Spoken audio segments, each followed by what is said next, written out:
Good evening, everyone. I hope you are all doing well. Welcome to T1 Academy Current Affairs classes. ఈరోజు current affairs క్లాసెస్లో భాగంగా న్యూస్లో ఉన్న కొన్ని ముఖ్యమైన అంశాల గురించి చర్చించుకుందాం. అవేంటంటే coming on to the first topic for today, that is Adani energy. Adani గ్రూప్కి చెందిన అదానీ గ్రీన్ ఎనర్జీ లిమిటెడ్ న్యూస్లో ఉంది. అదానీ గ్రీన్ ఎనర్జీ లిమిటెడ్ న్యూస్లో ఉంది. మరి ఎందుకు న్యూస్లో ఉంది? మరి అదానీ గ్రీన్ ఎనర్జీ లిమిటెడ్ వాళ్ళు 10,000 మెగావాట్ల పునరుత్పాదక విద్యుత్ సామర్థ్యం ఉన్న తొలి కంపెనీగా దేశంలో చరిత్ర సృష్టించడం జరిగింది. ఓకే, మరి this Adani green energy limited has surpass the 10,000 megawatt renewable energy production capacity. Okay, మరి దేశంలోనే మొట్టమొదటి కంపెనీ అంట. This has become the countries first company. 10,000 మెగావాట్లు ఆర్ దీన్నే ఎగ్జామ్లో అప్పుడప్పుడు గిగావాట్స్లో కూడా అడుగుతాడు. అప్పుడు that will become 10 gigawatts. 10 gigawatts of renewable energy కెపాసిటీని వాళ్ళ ఆపరేషన్ పోర్ట్ఫోలియోలో వీళ్ళు ఉంచుకోవడం జరిగింది. మరి ఇది రీసెంట్గా 2,000 మెగావాట్ల సోలార్ ఎనర్జీ కెపాసిటీకి సంబంధించిన ఒక ప్లాన్ని కవ్డా, గుజరాత్లోని కచ్ ఏరియాలో ఉన్న రాన్ ఆఫ్ కచ్ ఉంటుంది కదా, ఎస్, ఆ రాన్ ఆఫ్ కచ్ దగ్గర ఉన్న కచ్ డిస్టిక్లో దీన్ని స్టార్ట్ చేయడం జరిగింది.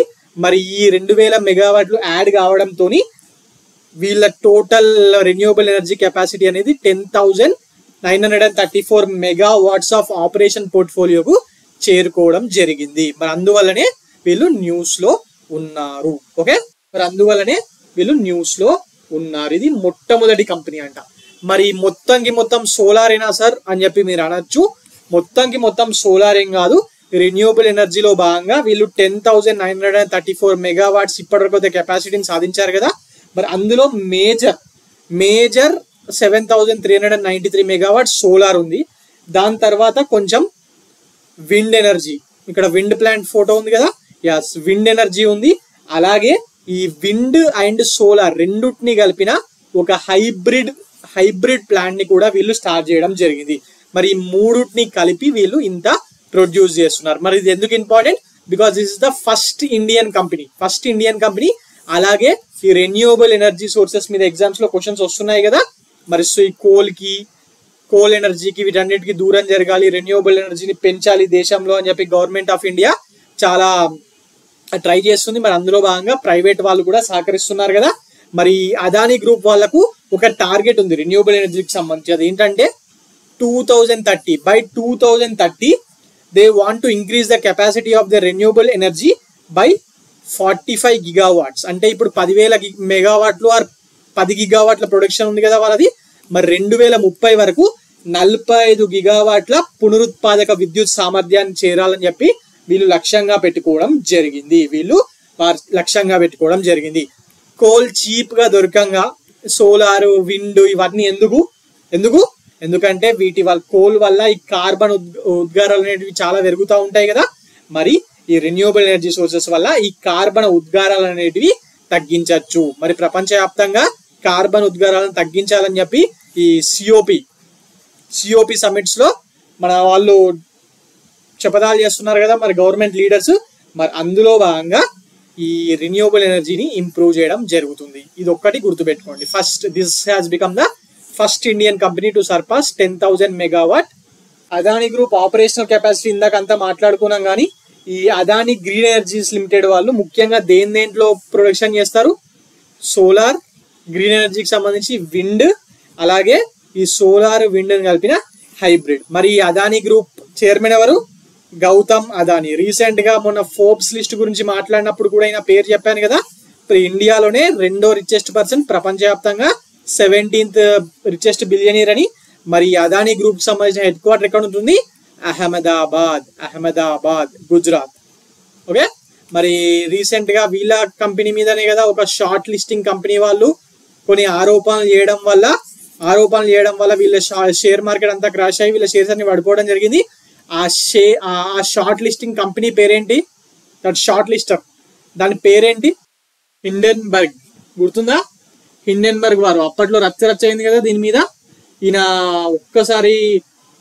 ఈయన ఆస్తి సగం వరకు తగ్గిపోయింది అప్పట్లో. ఈ హిండెన్బర్గ్ వాళ్ళు చేసిన హిండెన్బర్గ్ రిసర్చ్, హిండెన్బర్గ్ రిసర్చ్ అనే వాళ్ళు చేసిన ఆరోపణలతోని వీనది చాలా తగ్గిపోవడం జరిగింది కదా అప్పట్లో. ఎస్, మరి అది కూడా ఇంపార్టెంట్. ఓకే, హిండెన్బర్గ్ రిసర్చ్ అనేది లాస్ట్ 1 year కరెంట్ అఫైర్స్ అప్పుడప్పుడు అడుగుతున్నాడు కదా ఎగ్జామ్ లో, సో ఆ పేరు కూడా important. Now coming on to the next topic for today, that is protested cancer. News లో ఉంది, protested cancer cases could double by 2040 world wide reveals Lancet study. Lancet అనేది ఒక జర్నల్ కదా, మెడికల్ జర్నల్. మరి వాళ్ళు ఇచ్చే రిపోర్ట్ అనేది చాలా పర్ఫెక్ట్ గా ఉంటుంది. మరి వాళ్ళ అధ్యయనంలో వాళ్ళు ఏమని హెచ్చరించడం జరిగిందంటే, ఈ ప్రొటెస్టెడ్ క్యాన్సర్ కేసులు అనేది 2040 వరకల్లా ఇప్పుడైతే ఎన్ని ఉన్నాయో వాటికి డబుల్ కి పెరగడం జరుగుతుంది, డబుల్ అవుతాయని చెప్పి వీళ్ళు చెప్పారు. అలాగే ముఖ్యంగా తక్కువ మరియు మధ్య ఆదాయ దేశాల్లోనే ఇది పెరగడం అనేది ఎక్కువ ఉంటుంది. సో ఆటోమేటిక్ గా మన ఇండియా అనేది ఈ బ్రాకెట్ లోకి వస్తుంది కదా.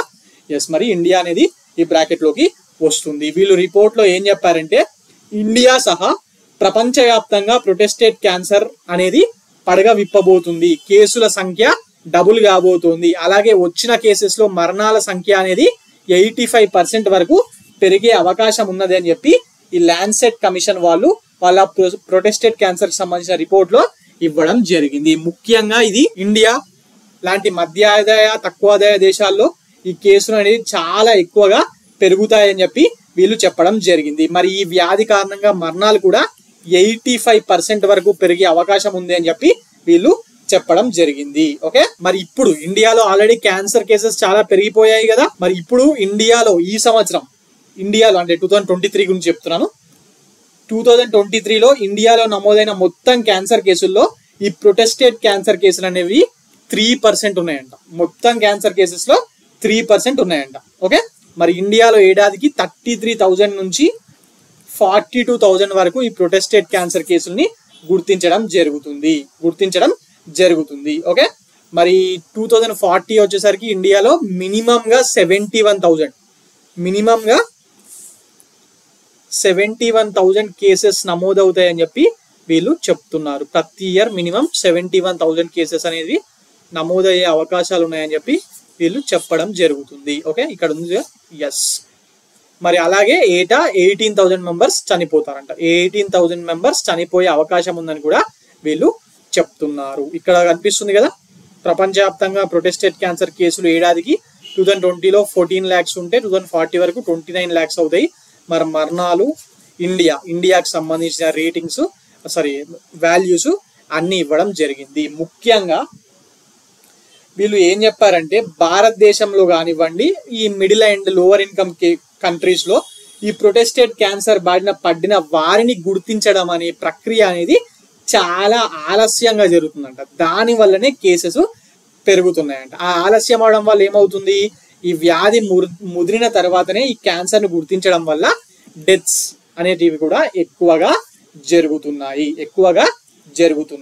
ఓకే, మరి అసలు ఇది ఎలాంటి వాళ్ళకు వస్తుంది అంటే 60 years దాటిన వాళ్ళకు పరీక్షలు ఖచ్చితంగా జరపాలి. అలాగే వయస్సు, జన్యుపరమైన కారణాలతో పాటు సిగరెట్ పట్టేటోళ్లకు, ఒబెసిటీ ఉన్న వాళ్ళకు, అలాగే సరైన సమతుల్యమైన ఆహారం తీసుకోలేని వాళ్ళకు, అలాగే ఈ జీవన శైలి సమస్యలు ఉన్న వాళ్ళకు ఈ ప్రొటెస్టెడ్ క్యాన్సర్ బారిన సంఖ్య బాగా ఎక్కువగా ఉంటుందంట. అసలు ఈ ప్రొటెస్టెడ్ క్యాన్సర్ అంటే ఏంటి ఫస్ట్ అది తెలియాలి కదా.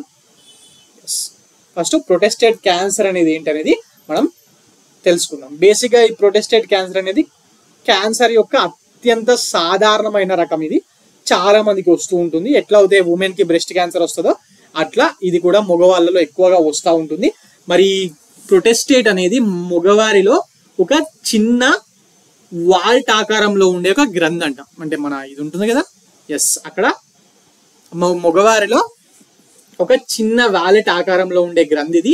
ఇది వీర్యాన్ని పోషించి మరియు రవాణా చేసే సెమినల్ ద్రవాన్ని ఇక్కడ ఉత్పత్తి చేస్తారంట. ఓకే, సో మరి ఆ ఏరియాలో అనేక ప్రొటెస్టెడ్ క్యాన్సర్లు నెమ్మదిగా పెరుగుతాయి మరియు ఈ ప్రొటెస్టెడ్ గ్రంథికి పరిమితం చేయబడతాయి.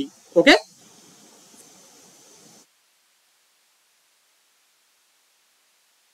రైట్.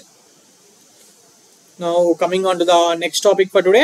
ఇది తెలంగాణ అండ్ ఏపీ ఇద్దరికి ఇంపార్టెంట్ అండి. Telugu first news anchor on Doordarshan mister Shanti Swaroop passed away. మన దేశంలో మొట్టమొదటిగా దూరదర్శన్ ద్వారానే కదా న్యూస్ ప్రసారం అనేది జరిగింది, రైట్? మరి 1977లో మొట్టమొదటిసారిగా మన యునైటెడ్ ఆంధ్రప్రదేశ్లో నీలం సంజీవరెడ్డి గారు ప్రెసిడెంట్గా ఉన్నప్పుడు ఈ దూరదర్శన్ కార్యక్రమాలను ప్రారంభించడం జరిగింది. అయితే దాంట్లో భాగంగా వార్తా ప్రసారాలను టీవీలో వేయడం, తెలుగు వార్తా విభాగం వేయడం అనేది 1983లో మొట్టమొదటిసారిగా ప్రారంభమైందట.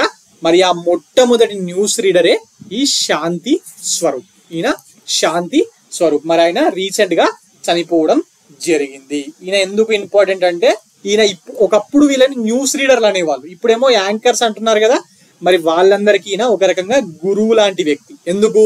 ఎందుకంటే ఇప్పుడు మీరు TV9, NTV అలా ఏ న్యూస్ ఛానల్ చూసినా వాళ్ళు న్యూస్ స్పీడ్గా చదివేస్తారు కదా. ఆ ముందట టెలిప్రాంప్టర్ ఉంటుందండి. ముందట టెలిప్రాంప్టర్లో ఇట్లా లైన్స్ అనేటివి ఇక్కడ రాసినవి ఉంటాయి మొత్తము. అది మెల్లగా మూవ్ అవుతూ ఉంటుంది. అది చూసుకుంటా చదివిపడేస్తారు. కానీ ఈయన టైంలో అంటే 1983 ఆ టైంలో ఇప్పట్లో ఉన్నట్టు టెలిప్రాంప్టర్ అనేది ఉండేది కాదు.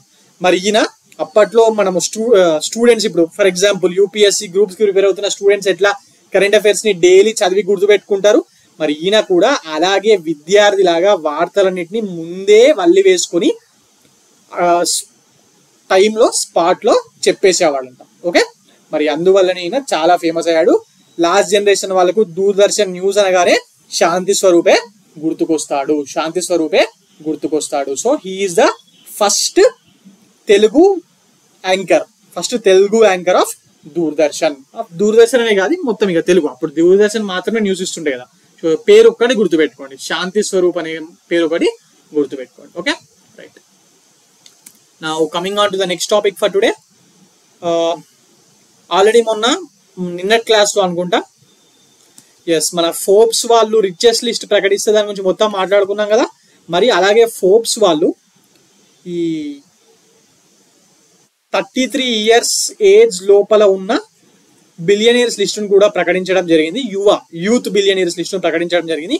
మరి అందులో ఫస్ట్ ప్లేస్లో 19 ఇయర్స్ ఓల్డ్ గర్ల్ అనుకోండి, ఉమెన్, అత్యంత చిన్న వయసులోనే 19 ఏళ్ళ కాలేజీకి వెళ్ళే అమ్మాయి Livia Voigt has become the world's youngest billionaire గా ఆమె చరిత్ర సృష్టించడం జరిగింది. 20 ఏళ్ళు కూడా లేవు, మరి 20 ఏళ్ళు కూడా నిండని ఈమె అత్యంత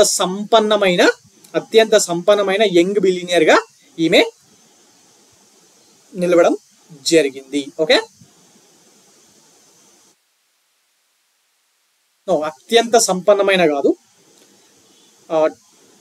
33 ఇయర్స్ దాటిన 25 మెంబర్స్ యూత్ బిలియనియర్స్ లిస్ట్ ప్రకటించారు కదా. అందులో అందరికన్నా చిన్న వయసున్న ఆమె. మరి ఈమె సొంతంగా సంపాదించిందంటే లేదు, మరి ఆమె తాత నుంచి వారసత్వంగా వచ్చిందట. మరి ఇండియా నుంచి మన నిఖిల్ కామత్ ఉన్నాడు కదా, స్టాక్స్ లో ఇన్వెస్ట్ చేస్తారా ఎవరన్నా మీలో? ఆ స్టాక్స్ లో ఇన్వెస్ట్ చేస్తే జెరోడా అని చెప్పి కంపెనీ పేరు ఉంటారు కదా. మరి ఆ జెరోడా కంపెనీ యొక్క కో ఫౌండర్ నిఖిల్ కామత్ ఈ లిస్ట్ లో ఇండియా తరపున ఉండడం జరిగింది. ఓకే, ఇది ఒకసారి చూసుకోండి. ప్రపంచం, ఎందుకంటే పర్సన్ ఇన్ న్యూస్ కింద కూడా క్వశ్చన్స్ వస్తున్నాయి కదా. మరి అందులో భాగంగా ప్రపంచంలోనే అత్యంత చిన్న వయసు బిలియనియర్ గా ఈ లివియా వాయ్గాట్ న్యూస్ లో ఉండడం జరిగింది. Okay, right. Now coming on to the next topic for today. Indian ఒక న్యూస్ లో ఉన్నాడు, కోల్కతాకు చెందిన వ్యక్తి. మరి BBC, యూకేలో బ్రిటిష్ బ్రాడ్కాస్టింగ్ కార్పొరేషన్ ఉంటుంది కదా. మరి ఆ BBC వాళ్ళు ప్రతిష్టాత్మకంగా నిర్వహించే యూనివర్సిటీ ఛాలెంజ్ అనే కాంపిటీషన్ లో మరి మన ఇండియన్ ఒక యువ శాస్త్రవేత్త ఫైనల్కి వెళ్ళిందంట. మరి ఈ యూనివర్సిటీ ఛాలెంజ్ అనేది బ్రిటన్ లోనే అత్యంత కఠినమైన టెలివిజన్ క్విజ్ కాంపిటీషన్. మరి దీన్ని ప్రతిష్టాత్మకమైన BBC వాళ్ళు నిర్వహిస్తూ ఉంటారు. మరి దాంట్లో కోల్కతాకు చెందిన యువ శాస్త్రవేత్త సౌరజిత్ దేబ్నాథ్ ఈయన పేరు. ఓకే, సౌరజిత్ దేబ్నాథ్. ఈయన తన గ్రూప్ తో కలిపి ఫైనల్ కి చేరుకోవడం జరిగింది. ఈయన మన ఇండియా తరపున చంద్రయాన్ 2 మిషన్ జరిగింది కదా ఇస్రో వాళ్ళు, అందులో కూడా ఈయన వర్క్ చేయడం జరిగిందట. మరి ఆయన ప్రస్తుతం దాని తర్వాత లండన్ కి వెళ్ళి అక్కడ ఉన్న ఇంపీరియల్ కాలేజ్ లో చదువుకుంటున్నాడు ఈయన. మరి అందులో భాగంగా ఈ ఇంపీరియల్ కాలేజ్ ఆఫ్ లండన్ మరియు ఇంకా ఈ క్విజ్ ఫైనల్ అంటే యూనివర్సిటీస్ నుంచి గ్రూప్స్ పార్టిసిపేట్ చేస్తాయి కదా, మరి అందులో ఈయన గ్రూప్ ఇండియాకి చెందిన వ్యక్తి ఫైనల్కి వెళ్ళడం జరిగింది. ఒక్కసారి ఇది చూసుకోండి. Okay right. మరి ఈయన ఇస్రోలో పనిచేశాడు అన్నాను కదా, ఈయన ఇస్రోకి అనుబంధ సంస్థ అయిన యుఆర్ రావు స్పేస్ సెంటర్ లో ఈయన పనిచేయడం జరిగింది. అప్పుడు చంద్రయాన్ 2 మిషన్ లో పాల్గొన్నాడు ఈయన. Okay right. Now coming on to the next topic for today, that RBI keeps repo rate unchange for the 6th time. ప్రతి 2 నెలలకు ఒకసారి ఆర్బీఐ వాళ్ళు మానిటరీ పాలసీ మీటింగ్ పెట్టి రెపో రేట్ ని డిసైడ్ చేస్తూ ఉంటారు కదా. Repo rate are also called policy rate. మరి దాన్ని డిసైడ్ చేస్తూ ఉంటారు కదా. మరి వరుసగా ఆరోసారి చేంజ్ చేయకుండా అలాగే పెట్టడం జరిగింది. ఈసారి అలాగే చేంజ్ చేయకుండా ఉండడానికి రీజన్ ఏంటంటే ఫుడ్ ఇన్ఫ్లేషన్. ఫుడ్ ప్రైజెస్ అనేటివి రోజు రోజుకి పెరుగుతున్నాయి కదా. మరి ఆ ఫుడ్ ఇన్ఫ్లేషన్ ని కంట్రోల్లో పెట్టడానికే దీన్ని చేంజ్ చేయకుండా ఉన్నారు. ఓవరాల్ ఇన్ఫ్లేషన్ అనేది మోడరేట్ కి తగ్గినా కూడా ఈ ఫుడ్ ఇన్ఫ్లేషన్ అనేది చాలా ఎక్కువగా ఉందంట. మరి అందుకే దీన్ని అలాగే ఉంచారు. ఓకే, మరి ఎంత ఉంది అసలు రెపో రేట్ ఎంత ఉంది? అప్పుడప్పుడు ఎగ్జామ్స్ లో రెపో రేట్ ఎంత ఉందో కూడా అడుగుతాడు కదా. The central banks monetary policy committee వాళ్ళు దీన్ని డిసైడ్ చేస్తూ ఉంటారు. Repo rate or policy rate అంటారు. ప్రస్తుతానికి ఇది 6.50% గా ఉంది. 6.50% గా ఉంది. ఓకే, మరి మానిటరీ పాలసీ కమిటీ గురించి మాట్లాడుకుంటే ఇందులో 6 మెంబర్స్ ఉంటారు.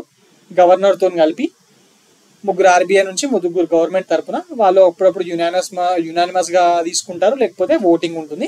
మరి వాళ్ళ ఒపీనియన్ మీదనే ఈ ఎంపీసీ మానిటరీ పాలసీ కమిటీ వాళ్ళు ప్రతి 2 నెలలకు ఒకసారి మీట్ అయ్యి ఈ రెపో రేట్ ని చేంజ్ చేయడం లేకపోతే అలాగే ఉంచడం జరుగుతుంది. మరి ఇందులో ఎంపీసీలో ఎవరెవరు ఉంటారు? మానిటరీ పాలసీ కమిటీలో ఆర్బీఐ గవర్నర్, డిప్యూటీ గవర్నర్, అలాగే ఆర్బీఐ బోర్డు నుంచి ఒక అఫీషియల్. మరి రిమైనింగ్ 3 మెంబర్స్ ఏమో గవర్నమెంట్ ఆఫ్ ఇండియా వాళ్ళు ఉంటారు. ఈ గవర్నమెంట్ ఆఫ్ ఇండియా వాళ్ళు ఉన్నారు కదా, ఎక్స్టర్నల్ మెంబర్స్, వాళ్ళు 4 years పాటు ఈ బోర్డులో ఎంపీసీ ప్యానెల్ కమిటీలో ఉండడం జరుగుతుంది. మరి what are the reasons to keep this repo rate unchange? Food price. Main reason is uncertainty in food prices. Food prices ఇష్టం ఉన్నట్టు పెరుగుతున్నాయి కదా. మరి ముఖ్యంగా ఎందుకు పెరుగుతున్నాయి? యుక్రెయిన్ వార్ వల్ల ఈ ప్రైజెస్ అనేటివి ఎక్కువగా ఉన్నాయి. ఎందుకంటే వీట్ ఎక్కువగా అక్కడి నుంచే వస్తుంది కదా, మన దేశానికి కానీ ప్రపంచవ్యాప్తంగా చాలా దేశాలకు కానీ. మరి అలాగే యుక్రెయిన్ వారు, అలాగే ఆ ఇజ్రాయిల్ పాలస్తీనా వార్ వల్ల అప్పుడప్పుడు ఈ పర్షియన్ గల్ఫ్ నుంచి వచ్చే ఏరియాలో అటాక్స్ జరిగి ఆయిల్ అటు ఇటుగా అవుతుంది కదా. మరి అదొకటి. అలాగే ఈ ఎకనామిక్ గ్రోత్ ని సపోర్ట్ చేద్దాం, ఇంకా సపోర్ట్ చేద్దాం అన్న ఉద్దేశంతో దీన్ని అలాగే ఉంచడం జరిగింది. Okay, now coming on to the next topic for today. కొన్ని ఎంసీక్యూస్ ఉన్నాయి, అవేంటో ఇప్పుడు చూద్దాం. What is the theme of national maritime day 2024? నిన్ననే చెప్పారు కదా సార్, మళ్ళీ అడుగుతున్నారు అనొచ్చు మీరు. దీని మీద లాస్ట్ ఇయర్ ఎస్ఎస్సి సిజిఎల్ లో క్వశ్చన్ 2-3 సార్లు వచ్చిందండి నేషనల్ మెరిటైమ్ డే మీద. అందుకే ఇక్కడ మళ్ళీ ఇస్తున్నాను. ఎప్పుడు? April 5th. థీమ్ ఏంటి? క్వశ్చన్ చూడండి, ఆప్షన్ చూడండి. Navigating the future, safety first, Amrit call in shipping, sustainable shipping, new technologies for greener shipping. నేను ఆల్రెడీ క్లాస్ లో మాట్లాడుకున్నాను కదా, ఏమని? This is observed annually on April 5th అని చెప్పి మాట్లాడుకున్నాం. మరి దీని థీమ్ ఏందని చెప్పాను? Navigating the future, safety first. Okay right. Now coming on to the next question for today. Recently, which country developed the world's most powerful laser? Options చూడండి. Bulgaria, Estonia, Romania, Sweden. మరి ఎవరు develop చేశారు recent గా? Romania వాళ్ళు ప్రపంచంలోని అత్యంత powerful laser ని develop చేయడం జరిగింది. మరి వీళ్ళు యూరోపియన్ యూనియన్ కు చెందిన ఇన్ఫ్రాస్ట్రక్చర్ ELI ప్రాజెక్ట్ లో భాగంగా దీన్ని తయారు చేయడం జరిగింది. మరి ఈ లేజర్ ని ఏమని పిలుస్తారంటే, this laser is called extreme. ఈ లేజర్ కి పేరుంది extreme light infrastructure nuclear physics laser. దీని పేరు extreme light infrastructure nuclear physics laser or ELINP laser. దీన్ని రొమానియా వాళ్ళు యూరోపియన్ యూనియన్ కి సంబంధించిన ఇన్ఫ్రాస్ట్రక్చర్ ELI ప్రాజెక్ట్ లో భాగంగా దీన్ని డెవలప్ చేయడం జరిగింది. మరి రొమానియా క్యాపిటల్ సిటీ ఏంటి గైస్? బుకారెస్ట్. మరి ఆ బుకారెస్ట్ పరిసరాల్లోనే దీన్ని డెవలప్ చేయడం జరిగింది. ఓకే, సో ఇదండి ఈ రోజు current affairs. For more current affairs like this please visit T1 Academy and also please subscribe T1 Academy. Thank you.